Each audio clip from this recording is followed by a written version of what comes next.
कोल्हापूर शहरातल्या रस्त्याची जी उंची वाढली आहे, तर असा एक प्रश्न येतो आहे की महापालिकेमध्ये किंवा इतर बदले जे त्यांचा शैक्षणिक दर्जा काय आहे हे तपासून बघायला पाहिजे. कारण साधा विचार आहे, जर शहराच्या ठिकाणी आपली बस्तीघर आहेत आणि महापालिकेने तिथं 1.5-1.5, 2-2, 2.5 फुटाच्या रस्त्याची हाईट वाढवलेली आहे आणि पाऊस काळ आत्ता बदललेला आहे. आपल्या सगळ्यालाच माहिती आहे की कुठल्याही भागात कधीही पाणी कुठल्याही घरात जाऊ शकते. साधा ह्या गोष्टीचा सुद्धा विचार केलेला नाही या लोकांनी.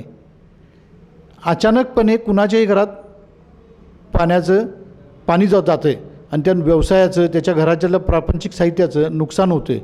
मग महापालिकाचे जर अधिकारी कर्मचारी जर ह्या गोष्टीचा विचार न करता जर हे काम करत असतील तर आमच्यासारखे तरुण ह्यामध्ये उतरण्याचीच गरज आहे. यांना जाब विचारण्यासाठी आणि ह्यांचे टक्केवारीचा एक विषय ह्या कोल्हापूर शहरात जास्त घुमतो आहे. त्या टक्केवारीच्या विषयासाठी मावळा कोल्हापूर प्रामुख्याने ह्यात लढा देण्यासाठी महानगरपालिकेत उतरलेला आहे.